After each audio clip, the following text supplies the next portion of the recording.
Հետևիր սրտիդ ձայնին, այն քեզ ուզում է տանել անհայտ հեռուներ, վայելիր աշխարհի ճգնաղ քաղաքներն ու արևոտ լողափերը նոր զգացողություններով, նոր համերով։ 2026-ը թող լինի հույսերի, մոտիվացիայի, նպատակների իրագործման տարի։ Եվ հիշեք, ամեն ինչ սկսվում է մեկ որոշումից։ Նոր տարին գալիս է նոր հնարավորություններով ու արկածներով։ Քո հաջորդ արկածը մեկ թռիչքի հեռավորության վրա է։ Travel with M 095 89 20 48 Արև ձեզ արգելի հեռուստադիտողներ, մենք շարունակում ենք մեր աշխատանքները պոլիտիկայի մեթերում, այս բանի ես զրուցել եմ Հայաստանի ժողովրդական շարժման համակարգող Վազգեն Պետրոսյանը, շնորհակալ եմ պարոն Պետրոսյան մեր հավերն ընդունելու համար։ Իրանում, ինչպես նախորդ տարի այս ժամանակահատվածը կրկին փողոցային գործընթացներ են ընթանում, մարդիկ դուրս են եկել փողոց կամ դուրս են բերվել փողոց, այս անգամի տարբերություն նախորդ տարվա ակտիվորեն ցուցարարների կողմից կամ ցուցարարների անվան տակ օգտագործում է հրազեն ուժային կառույցների ներկայացուցիչների նկատմամբ մի շարք քաղաքներ այսպես անկարգությունների կենտրոնների են վերածվել, ընդ որում հայտարարում է, որ 1 թե 2 քաղաք, ընդ որում խոշոր քաղաքներ իշխանության վերահսկողությունից դուրս են եկել։ Այս ամենի ֆոնին Միացյալ Նահանգների նախագահ Դոնալդ Թրամփը հայտարարում է, որ իրենք աջակցում են ցուցարարներին եւ եթե ուժ կիրառվի ցուցարարների նկատմամբ Միացյալ Նահանգները կմիջամտի, Իսրայելն է նման հայտարարություններ անում, ակնհայտ է, որ սա զուտ երկրի տնտեսական վատ վիճակի բխող բողոքի ալիք չէ, կամ եթե կա նման բողոք, այդ բողոքը օգտագործվում է արտաքին ուժերի կողմից, խնդրեմ ձեր վերլուծությունները, տեղեկությունները ինչ է կատարվում Իրանում եւ արդյոք որ ուղղությամբ կարող է գնալ զարգացումները։ Այս տեղի ունեցած եւ շարունակվող ցույցերը եւ մեթոդաբանությունը, որ կիրառվում է, սրանից մոտ 8 տարի առաջ էլ նույն ձևով իրենք փորձեցին Իրանում առաջացնել խժդժություն, կիրառելով որոշակի զենք զինամթերք եւ որոշ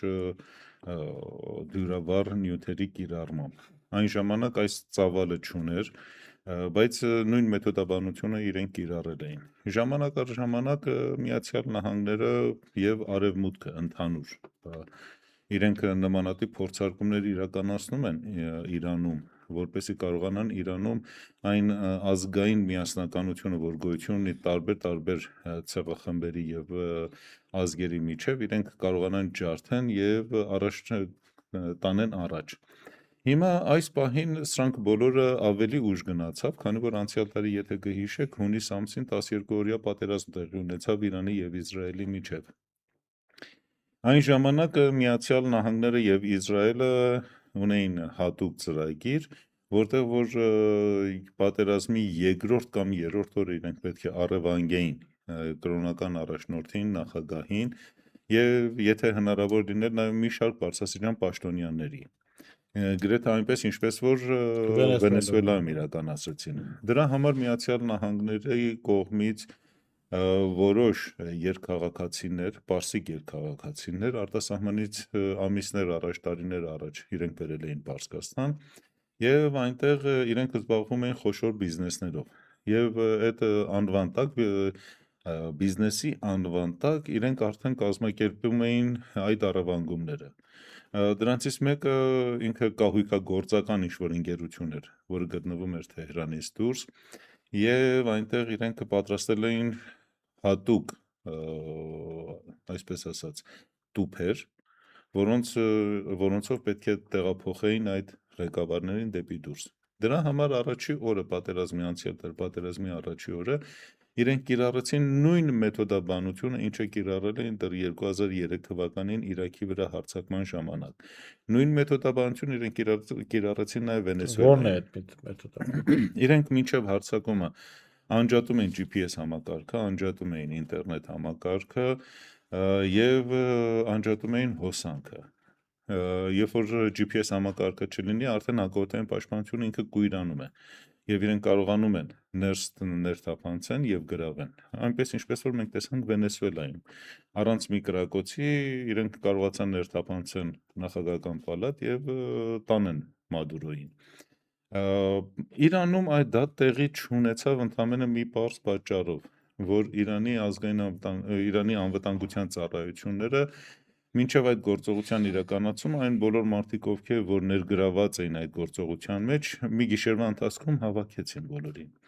Եվ ձախողվեց այդ բանը եւ չհասավ նրան, որ Միացյալ Նահանգների կամ Իսրայելի հատուկ ջոկատայինները ներս մտնեն եւ տանը։ Դրա համար իրենք սկսեցին լայնամասշտաբ ռմբակոծություններ եւ արդեն թիրախները խփել Պարսկաստանում, այդ թվում ռազմական բարձրաստիճան ղեկավարությանը։ Կներեք։ Իրենք նույն մեթոդաբանությունը հիմա են ուզում կիրառեն, այն ժամանակ իրենց հաշվարկը հետևյալն էր, որ իրենք կմտնեն արագ կվերցնեն եւ կգնան ու դրանից հետո խժդժություններ կսկսի եւ Իրանում տեղի կունենա իշխանափոխություն։ Քանի որ նա տեղի չունեցավ, հիմա իրենք փորձում են այս զինյալ միավորումների միջոցով, որոնց թիվի միջայլոց շատ չի։ Ասենք այն ինչը որ իրենք ցույց են տալիս, հազիվ մի քանի հազար մարդու մակարդակի չափի հասնող բան է։ Եվ խաղաղ ցուցարարները, ովքեր որ իրավացի ունեն դժգոհություն տնտեսական ճգնաժամի եւ մնացած հարցերի վերաբերյալ, արհեստական բանականության միջոցով դրանց վրա ձայներ են դնում ի հակառակ իշխանությունների։ Եվ իրենք խաղաղ ցույց են տալիս, թե իբր հսկայական զանգված դուրս է եկել տնտեսական դժգոհություն ունեցող քաղաքացիներին ներկայացնում որպես քաղաքական պահանջներ ունեցողներ։ Այո։ Եվ այն ինչը որ ներկայացվում է դրսում, որ երկու քաղաք ընկել են խոշոր քաղաքներ, դա իրականությանը չի համապատասխանում։ Եվ իրենք փորձում են դա ցույց տալ այդ ամեն ինչը ի վնաս Իրանի կառավարությանը։ Մինչ այժմ դեռ Իրանի զինված ուժերը եւ իրավապահ մարմինները լուրջ ուժ չեն կիրառել այդ ռազմականացված խմբավորումների դեմ։ Ճիշտ հակառակն է տեղի ունենում։ Իրենք երբ որ իրենց վիդեոները տարածում են, օրինակ համար 3 գիշեր տարածել էին, որ մի իրավապահի ուղղակիորեն գետին էին տապալել եւ քարով քացու հարվածներով սպանեցին մարդուն։ Եվ ինքը ոչ մի դիմադրություն չցուցաբերեց։ Կամ թե չէ մեկ այլ քաղաքում մեքենայը ոստիկանապետին սպանեցին։ Ոստիկանապետին սպանեցին, կամ թե չէ իրենք տարածում են, որ ինչպես են ավտոմատով օրը ցերեկով փողոցում ոստիկանների վրա կրակում եւ սպանում։ Այսինքն ուժի կիրառումը հակառակ կողմից է։ Իմանալով պարսիկներին եւ ընդհանրապես իրանցիների հոգեբանությունը, տպավորությունը իմը այն է, որ իրանցիները թողնում են, որ այս փրփուրը որ գա ջրի երես։ Վերջ-վերջո այդ 12-օրյա պատերազմի ընթացքում տարբեր մարդիկ Պարսկաստանի տարբեր հատվածներում իրենք կարողացան փոքր ԱԹՍ-ներ թռցնել։ Օգնել են Իսրայելին։ Այո, օգնեցին իսրայելական օդուժին, մանավանդ ամերիկյան օդուժին, որպեսզի կարողանան հարվածել իրանական ռազմավարական նշանակության օբյեկտներին, այդ թվում նաև հակոթային պաշտպանության համակարգին, որոնք չէին կիրառում GPS համակարգը, այլ օգտագործում էին ռուսական համակարգը։ Այդ պատերազմից հետո Իրանը արդեն դիմել էր Չինաստանին եւ իրենք հիմա օգտագործել են չինական GPS համակարգի տարբերակը, որը արդեն չի խլացվելու Միացյալ Նահանգների կողմից։ Այնպես որ հիմա այս մեթոդաբանությամբ արևմուտքը փորձում է ներքին անվտանգությունը Իրանին ջլատի եւ մղի իրեն, որ լճացման process-ով եւ ջլատման process-ով իրենք թուլացնեն Իրանը։ Սա ինչքանով կարող է հաջողվել, դժվար է ասել, անկեղծ ասել, քանի որ ցուցարարները, այդ խմբավորումները, զինյալ խմբավորումները հիմնականում հարձակվում են հասարակ մարդկանց, քաղաքացիների տների եւ օբյեկտների վրա եւ ոչնչացնում են դրանց։ Որևիցե ռազմավարական նշանակություն ունեցող օբյեկտ, ինչպես ասենք ոստիկանություն կամ այլ տեղեր, որ իրենք հարձակվել են եւ փորձել են զենք զինամթերք դուրս անել, մինչ օրս ձախողվել է։ Եվ կրակոցների արդյունքում փոխադարձ կրակոցների արդյունքում ավելի շատ զոհ է եղել զինված խմբավորումների, քան ոստիկանության կողմից, քանի որ ժողովուրդը նաև դուրս է գալիս դրանց դեմ։ Սա է ընդհանուր պատկերը, եւ եթե մենք նայենք հայկական տեսանկյունից, այսինքն մենք մեր շահը նայենք, վերջ-վերջո Իրանը մեծ պետություն է եւ ինքը իր շահն ունի, բայց մեր տեսակետից, հայության տեսակետից շատ վտանգավոր է, որ եթե Իրանը գնա դեպի ներքին պատերազմ, քան որ Իրանի պառակտումը, մասնատումը կամ ներքին պատերազմի սկսելը շատ ուժեղ հարված է լինելու Հայաստանի ազգային անվտանգությանը, շատ ուժեղ։ Եվ մենք ունենալու ենք լուրջ խնդիր։ Մենք այսօր որպես պետություն դրված ենք սեղանի վրա եւ մեզանով խաղում են։ Եվ որոշ չափով այդ խաղերը ձախողվում է շնորհիվ Իրանի։ Ճիշտ է 44-օրյա պատերազմի 2020 թվականի պատերազմի ընթացքում Իրանի այն ժամանակվա կառավարությունը իրեն ճիշտ չպահեց եւ մասամբ օգնեց Ադրբեջանին, բայց այսօր մեզ համար կարևոր է, որ Իրանը կարողանա իր ամբողջականությունը պահպանի եւ չտրոհվի եւ չգնա դեպի քայքայման։ Երրորդ կարևոր բանը, որը կա, որը Միացյալ Նահանգները փորձում են նաեւ Իրանում, նաեւ որ իրենք փորձում են հրահրել ազգային փոքրամասնությունների միմյանց դեմ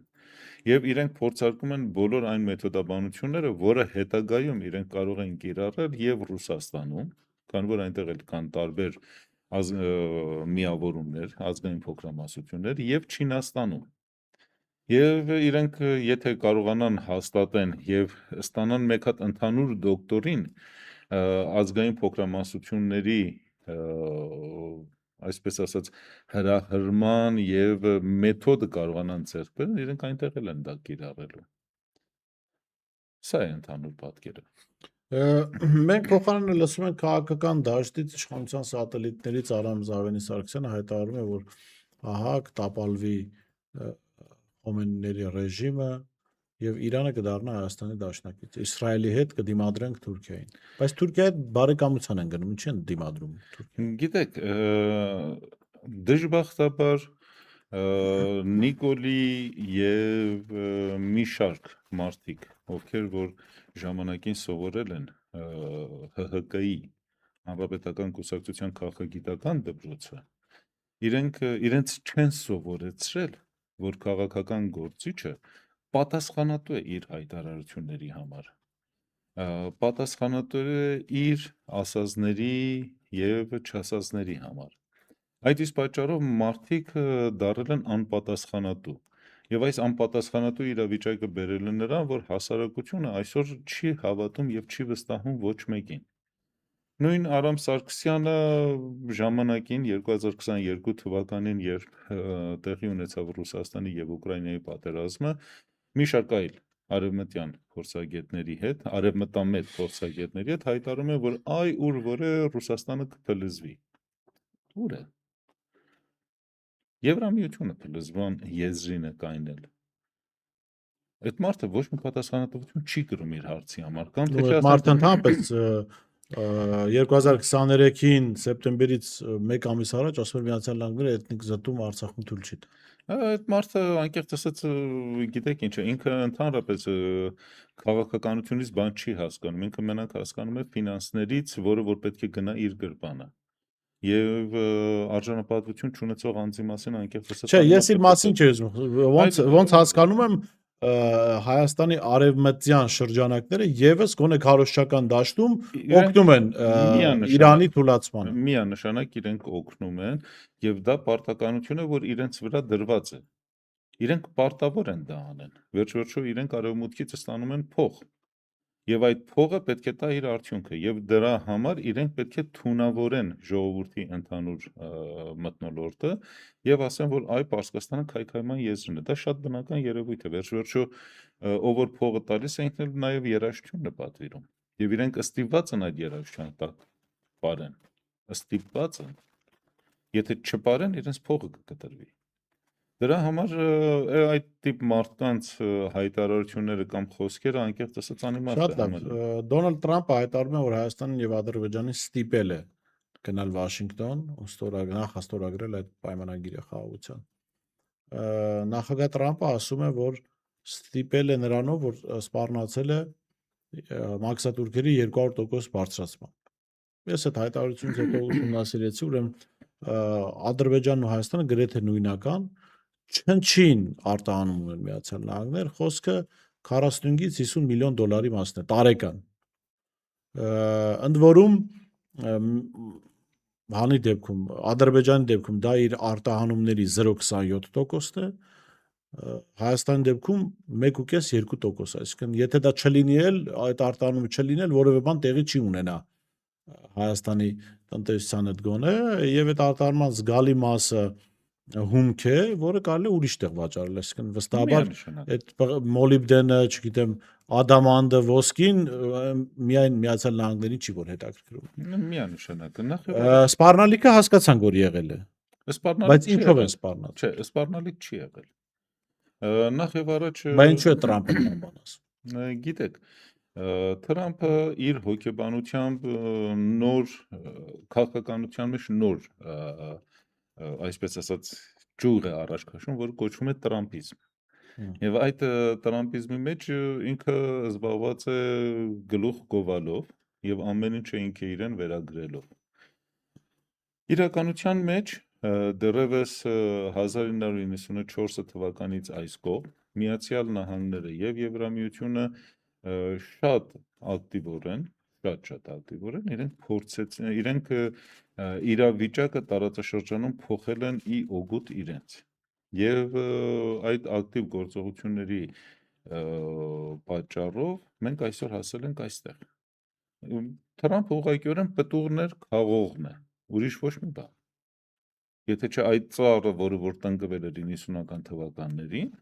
իրեն ջրել են, իրեն պահել են, պարարտանյութ են տվել, թունաքիմիկատներ են օգտագործել եւ հիմա ծառը հասած պտուղ տվել է եւ Թրամփը քաղում է։ Սա է իրականությունը։ Այստեղ ոչ մի սպառնալիք չի եղել։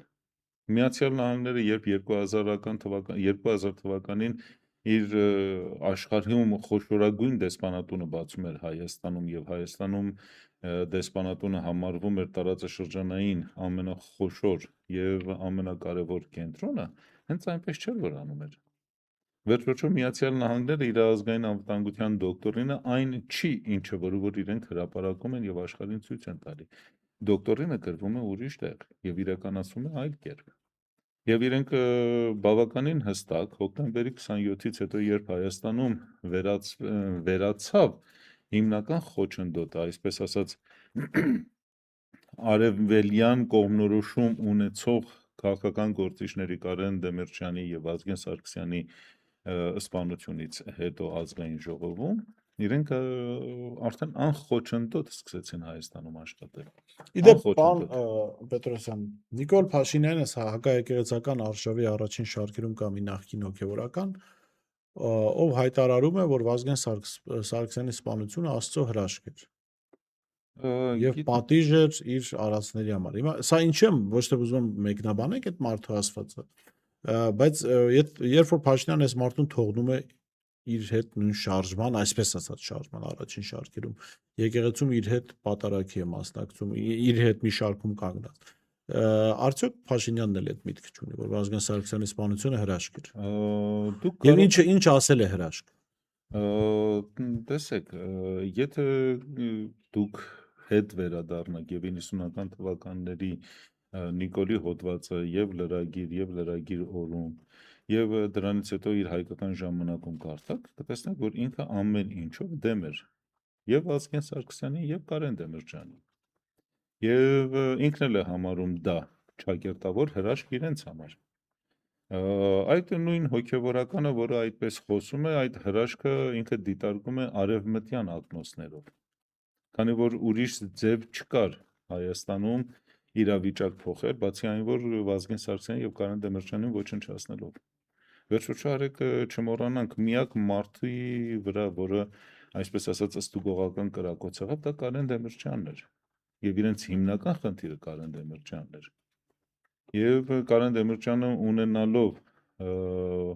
մեծ փորձ դիվանագիտության մեջ եւ քաղաքականության մեջ եւ ունենալով մեծ կապեր եւ Սփյուռքում եւ Ռուսաստանում ինքը կարող է շատ մեծ դերակատարում ունենալ։ Այդ իսկ պատճառով իրենց ֆիզիկական ոչնչացումը տեղի ունեցավ այն պահին, երբ որ ամերիկացիներին պետք էր։ Դեռևս 99 թվականի սեպտեմբեր ամսին, երբ որ Վազգեն Սարգսյանը գնացել էր Միացյալ Նահանգներ եւ այնտեղ Ալ Գորը փորձել էր իրեն համոզել, որ Արցախը փոխել Մեղրիի հետ, իր վերադարձից հետո, երբ որ զրուցում էինք, ինքն ասաց, որ դուրը շրխկացրել է եւ կոշտ պատասխան է տվել։ Նմանատիպ պարագաներում Վազգենի հախուռն բնավորությունը իմանալով իրենք շատ լավ գիտեին, որ ուրիշ ձև չկա Վազգենից ձև ազատվելու։ Մանավանդ որ Վազգենը արդեն կոփվում էր Կարենի հետ շփվելուց եւ իր տեսակետները եւ իր մոտեցումները արդեն կամաց փոխվում էր եւ իրենք դա արեցին։ Բնական է, որ արևմուտքը պետք է դա համարեր հրաշք եւ այդտեղ իրենց օգնեցին մի շարք մարդիկ, ովքեր որ դավաճանեցին հայությանը եւ այսօր էլ իրենք կան այդ մարդիկ։ Ինչ որ է, հոկտեմբերի 27-ը թողնենք իր տեղը, վերջ-վերջո մի օր այն Չէ, փաստաթղթերը ինչ եմ սա ասում, որովհետև իրենք սա այն խմբակն է, որը ամենաշատն է շահարկել, օգտագործել Վազգեն Սարգսյանի սպանությունը։ Եվ սա իրենց համար նաև քաղաքական կապիտալ է եղել։ չէ, իրենց համար քաղաքական կապիտալ չի։ Վերջ-վերջո գիտեք, նմանատիպ սպանությունները, ինչպես Քենեդու սպանությունը, տարիներ հետո դուրս է գալի ամբողջ փաստաթղթերը։ Ջրի հետս է դուրս գալիս եւ արդեն պարզ է դառնում, թե ինչի համար է եղել։ Նույնն էլ հոկտեմբերի 27-ն է լինելու։ Եվ հիմա իրենք եթե շահարկում են, շահարկեն։ Որտեղ են հասնելու։ Որտեղ են հասնելու, ինչի են հասնելու։ Իրենք մի պահ կարող են ինչ-որ մի բան ասեն եւ ժողովրդի ուշադրությունը շեղեն, բայց գիտեք, հասարակությունը ինքը ունի այլ բնույթ։ Մենք երբ որ խոսում ենք հասարակության, ամենապարզ օրինակը բերեմ։ Այս բաժակի մեջ ջուր է։ Ջուրի բանաձևը H2O է եւ բոլորը գիտեն, որ H2O է։ Բայց ջուրը իր բնավորությունը, իր հատկությունը եւ բանը կապ չունի H2O-ին։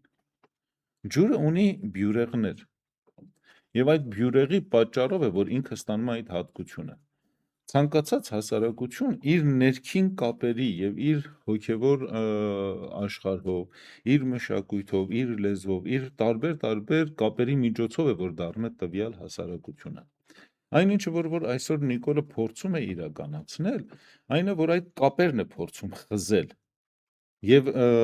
մոլեկուլար տեսքից հանել եւ դարձնել ատոմային վիճակ, այսինքն ինքը փորձում է հասարակության մենքը ոչնչացնել եւ եսի վերածել։ Սա այն է, որը Միացյալ Նահանգները տարիներ ի վեր է, այսպես ասած, ճակերտավոր գլոբալիստները եւ մնացածը փորձում են իրականացնել ամբողջ աշխարհում։ Այսինքն մարդկանց տանել դեպի ես, դեպի իրենց եսակենտրոնը, դեպի իրենց էգոն եւ իրենց մոռացության տալ ընդհանուր մենքի իրավիճակը։ Եվ դրա համար մենք տեսնում ենք, որ արևմուտքում հասարակությունները հիմնականում փլզված վիճակում են, գոյություն չունեն։ Մայր ծնող հարաբերությունները շատ թույլ են։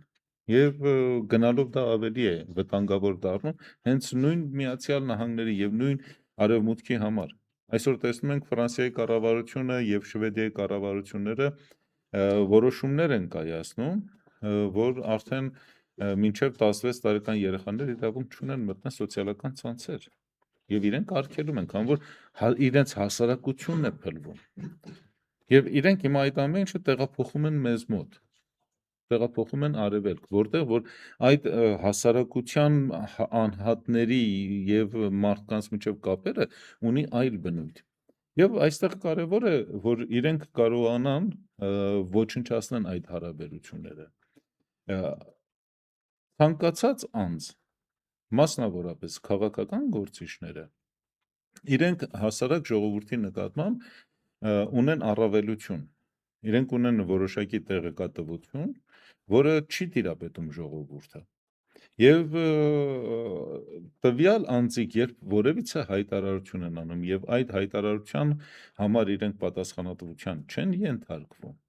կամ իրենց հայտարարության արդյունքի համար պատասխանատվության չեն ենթարկվում, տվյալ հասարակությունը սկսում է չվստահել որևիցե քաղաքական գործիչի կամ քաղաքական միավորման։ Քանի որ տեսնում են մարդիկ անպատասխանատու հայտարարության համար որևիցե պատասխանատվություն չեն կրում։ Նույն օրինակ վերենք Արամ Զավենի Սարգսյանին։ Ինքը ինչ որ մի հայտարարություն է անում եւ անցնում է, բայց ճիշտ դրա հակառակն է տեղի ունենում։ Ինքը ներողություն խնդրում է ժողովրդից, չի խնդրում։ Ինքը որևիցե պատասխանատվության ենթարկվում է, չի ենթարկվում։ Եվ սա բերում է ընդհանուր հասարակության մոտ, հասարակ մարդկանց մոտ անվստահություն։ Եվ իրենք սկսում են չվստահել։ Եվ սա ճիշտ այն է, ինչը որ Արևմուտքը ուզում է Հայաստանում։ Արևմուտքի համար կարևոր չի, թե այսօր Նիկոլն այն վերևը նստած, թե ով է։ Իր համար կարևոր է, որ համաշխարհային աշխարհակարգի փոփոխման ժամանակ Հայաստանում լինի անձ, կողմ, որը իրականացնի իր ծրագրերը։ Դրա համար Թրամփը հայտարարում է, որ ինքը սպառնացել է, բայց ոչ մի սպառնալիք էլ չի եղել, քանի որ արդեն դեռևս 92-93 թվականից այս կողմ Ադրբեջանում արևմտյան ուժերը, մասնավորապես անգլիացիները, բավականին աշխուժ էին, այդ թվում նաև Հայաստանում, իրենք իրենց աշխուժությունները սկսեցին տարածել տարբեր, այսպես ասած, չակերտավոր հասարակական կազմակերպություններ եւ այն ուսանողների միջոցով, ովքեր որ ավարտել էին Անգլիայում եւ հետ էին վերադարձել Հայաստանում։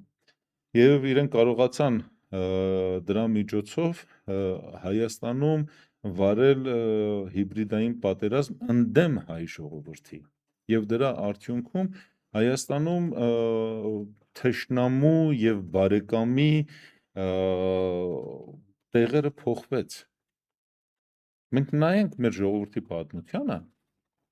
գոնե վերջի 300 տարվա ընթացքում թուրքերը անընդհատ մեզ կոտորել են, անընդհատ։ Եվ արդյունքում մեր ազգաբնակչության թիվը պակասել է եւ թուրքերը մեր հաշվին իրենք շատացել են։ Այսօր, երբ որ Թուրքիայում բավականին տրենդային է դարձել մարդիկ իրենք իրենց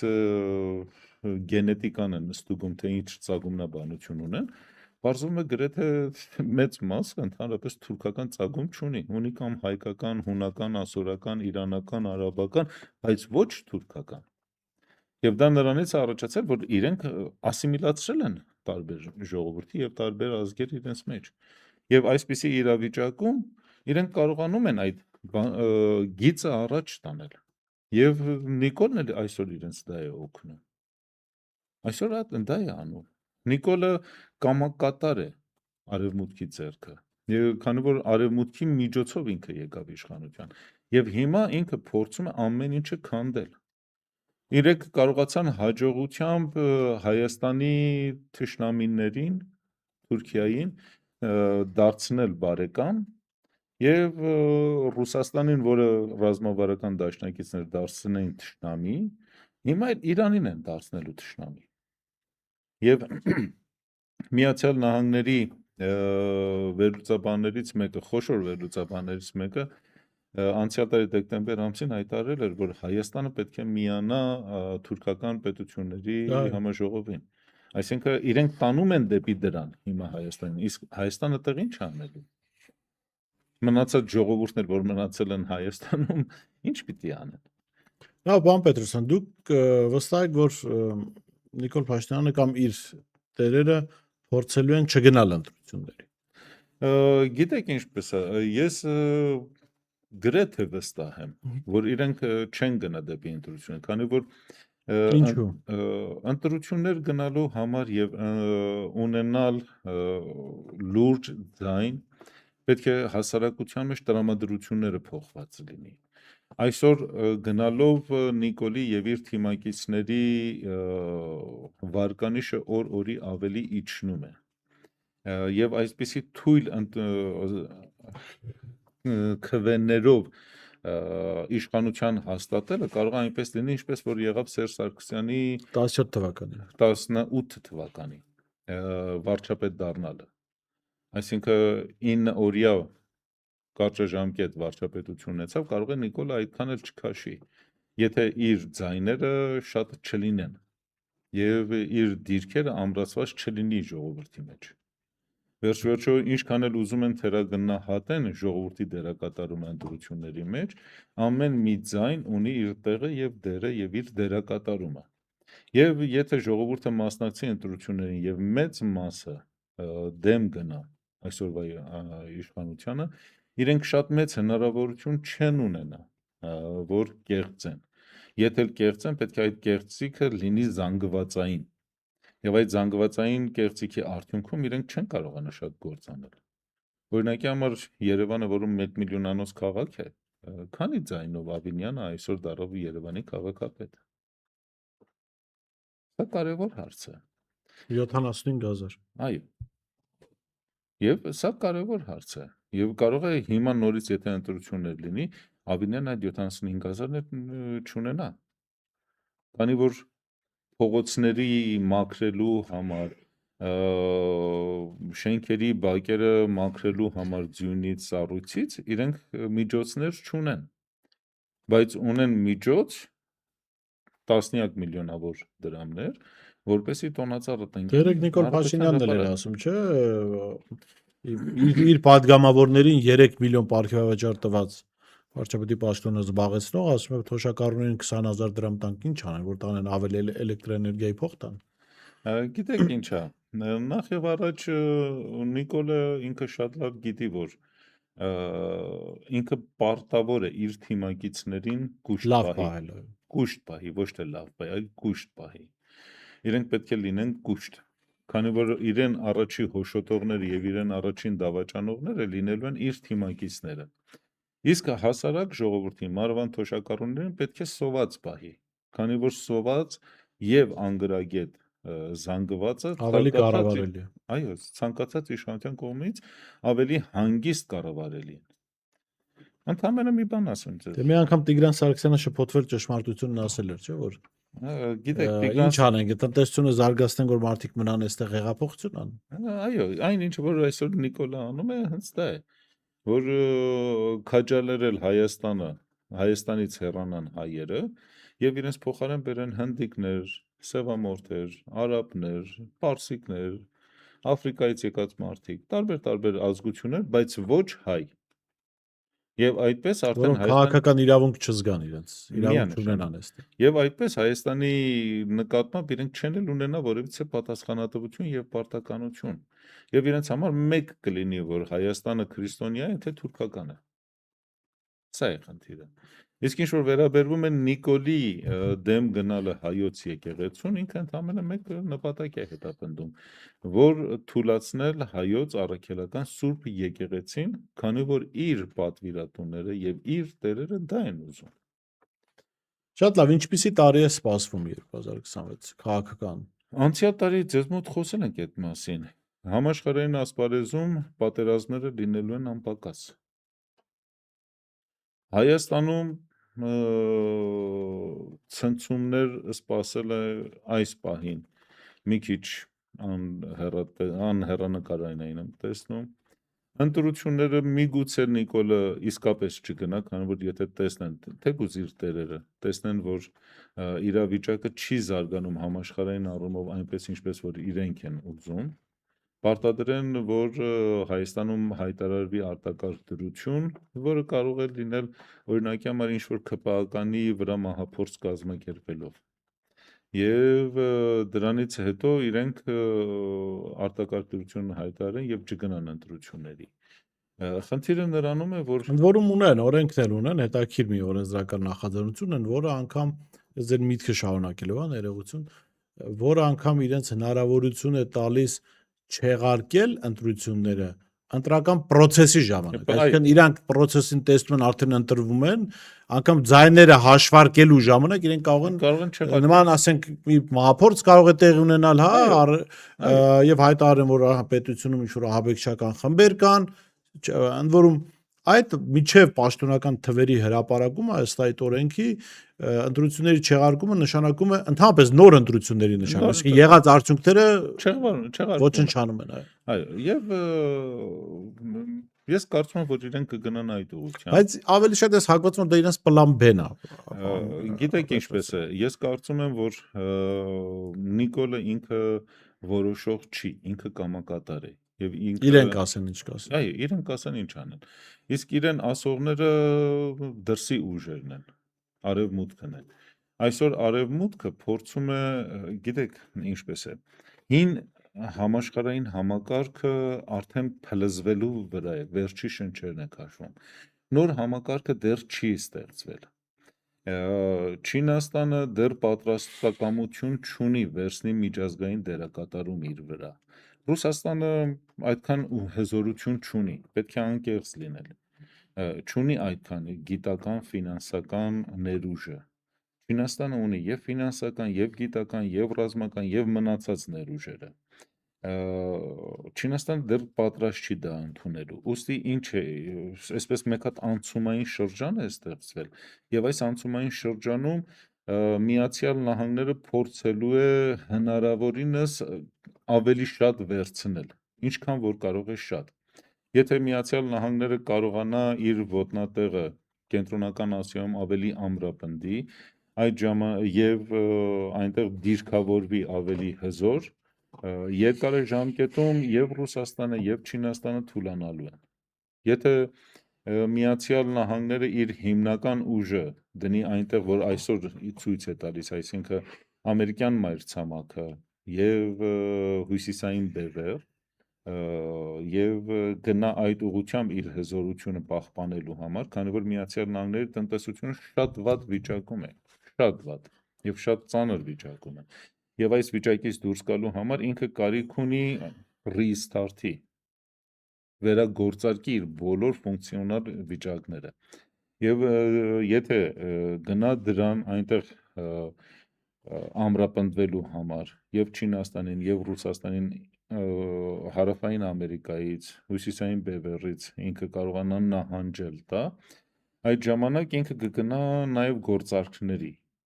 եւ այդ ժամանակ իր մանր խաղակարտերը, ինչպես Հայաստանն են, ինչպես Ուկրաինան է, ինքը պետք է փորձի թանկ գնով վաճառել եւ գնա գործարքի եւ Ռուսաստանի եւ Չինաստանի հետ։ Դրա համար գալացող ամիսները միջազգային ասպարեզում տեղի ունեցող իրադարձությունները շատ կարեւոր են։ Մենք տեսնում ենք, որ նաև ուժերի փոփոխություն է տեղի ունենում Միջին Արևելքում։ Սաուդիա Արաբիան հիմա ավելի մեծ դերակատարում է վերցնում։ Օրինակի համար Եմենում իրենց գործողությունները։ իրենց գործողությունը իրենք ինչ արեցին, Միացյալ Արաբական Էմիրատները, որ տարիներ ի վեր այնտեղ ունեին լուրջ դերակատարում, ընդամենը 1-2 շաբաթվա ընթացքում բառացիորեն դուրս շպրտեցին եւ իրենք հիմա ամբողջությամբ արդեն տիրապետում են հարավային Եմենին եւ ուժերի վերադասավորում է տեղի ունենում։ Նույնն էլ նաեւ քրդերի հարցում է։ Այսօր քրդերը զենք են վերցրել եւ Սիրիայում, եւ Իրաքում, եւ Իրանում։ Իսկ Միացյալ Նահանգների ճնշման տակ Թուրքիայում զենքերը վայր են դնում։ Այսինքն գնում ենք մենք նոր վերաձևավորումների ամբողջ աշխարհում եւ այս նոր վերաձևավորման մեջ կարևոր է, որ մենք կարողանանք որպես ժողովուրդ, իշխանությունների հետ գործ չունեմ, մենք որպես ժողովուրդ մեր միասնականությունը պահպանենք։ Մեր միասնականության պահպանման արդյունքում մենք կկարողանանք նվազագույն կորուստներով դուրս գալ այս անցումային փուլից։ Շատ լավ, շնորհակալ եմ, պարոն Պետրոսյան, հետաքրքիր զրույցի համար։ Ես շնորհում եմ Վազգեն Պետրոսյանից, տեսություն կհանդիպենք։